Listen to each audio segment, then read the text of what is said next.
지난 13일이었습니다. 심판정에 나왔던 김봉식 전 서울경찰청장의 발언에 이 단서가 있는 것 같습니다. 목소리 한번 들어보시죠. 그 당시에 개인적인 가정사에 대해서도 얘기했는데 했다고 했거든요. 그 개인적인 가정사라는 게 뭔가요? 이 자리에서 답변 드리는 건 적절치 않은 것 같습니다. 특검이라든지 이런 부분하고는 전혀 관련이 없는 부분들입니다. 대통령님 지극히 개인적인 부분이라고 저는 그 당시 느낌을 받았습니다.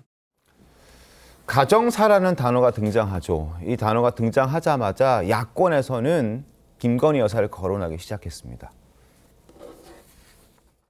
지금 내란과 관련해서도 그 김봉식 청장 같은 경우에는 윤석열 초임 검사 시절부터 뭐 대구 특수부장, 대구 고검 등 대구에서 근무할 때 굉장히 끈끈한 인연이 있었던 것 같고 그러면 개인적인 부분을 서로 굉장히 뭐 서로 털어놓고 하던 관계였던 것으로 보여지고요. 예. 개인적인 가정사는 저는 김건희 여사밖에 없다고 생각합니다. 명태균의 발언과 김봉식의 진술, 노상원의 수첩, 조태용과 문자를 주고받은 김건희의 비상식적인 행동은 어떻게 설명할 겁니까? 이렇게 혹시 김건희 여사가 진짜 그런 것 아닌가라는 의혹이 증폭되는 가운데 저희 TV조선의 취재로 이 가정사가 어떤 의미였던 것인지 드러났습니다. 바로 이것이었습니다. 사심 없이 나라 걱정하고 있고 죽기 전에 제대로 된 일 하고 죽어야 되지 않겠냐라는 부분.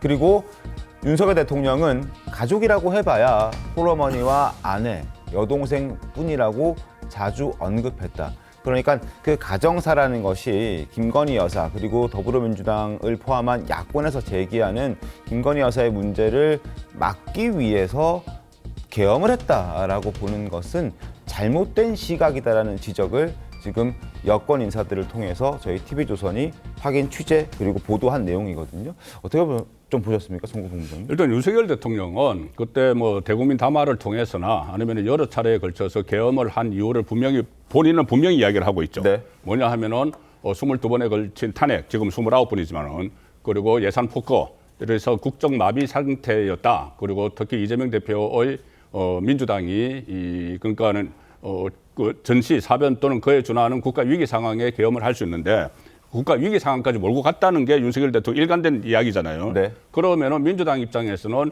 그게 아니고 만약에 그런 쪽으로 몰고 가면은 이 계엄을 하게 된 원인 중에 하나가 이재명 대표의 이 그런 그 국회 대처 이런 것이 생기기 때문에 그게 아니고 윤석열 대통령의 사적인 문제, 개인적인 문제로 몰고 가야 되는 거예요. 그래서 위기 탈출, 윤석열 대통령 본인의 위기 탈출을 위해서 이 계엄을 선포했다는 것을 계속 국민에게 이제 각인시키기 위해서 김건희 여사를 계속 그 전에도 계속 이야기를 했습니다. 네. 김건희 특검이 뭐 다가와서 그게 가결될 가능성이 있으니까는 뭐 부인을 지키기 위해서 이렇게 계엄을 한 것 아니냐. 일종의 희화화시키는 거죠. 네. 희화화시키는 그 상황에서 김봉식 서울청장이 그 헌재에서 가정사 이야기를 나오니까 확인도 하지 않고 그러면은 그 가정사가 그럼 김건희 여사가 결국은 뭐 계엄에 작동을 했네. 이렇게 해서 규정을 해버리고 당 차원의 논평까지 성명까지 다 냈잖아요. 그런데 지금 그 TV조선 취재에 하면은 그 가정사라는 것이 그것이 아니고 네. 오히려 처음에 윤석열 대통령 한 이야기하고 연결되는 거예요. 내가 또 직계 가족도 없으니까 네. 사심이 없다. 네. 사심이 없어서 내 마지막으로 한번 뭐 모든 걸 걸고 해보고 싶다. 그 해보고 싶은 게 결국은 이 어떤 국정 마비에 가까운 이런 이해 폭거를 하는 데 대해서 경각심을 일깨우는 거. 그래서 그게 계엄이다. 네. 이 이야기 결국 연결되는 거거든요. 윤석열 대통령 입장에서 연결되는 거예요. 그런데 그것을 중간에 민주당에서 일종의 그것을 마치 개인사 때문에 네. 어떤 개인적인 욕심 때문에 했다는 것으로 좀 포장을 한 측면이 있는데 그것이 또 아니라는 그 주장이 제기가 된 것이죠. 알겠습니다.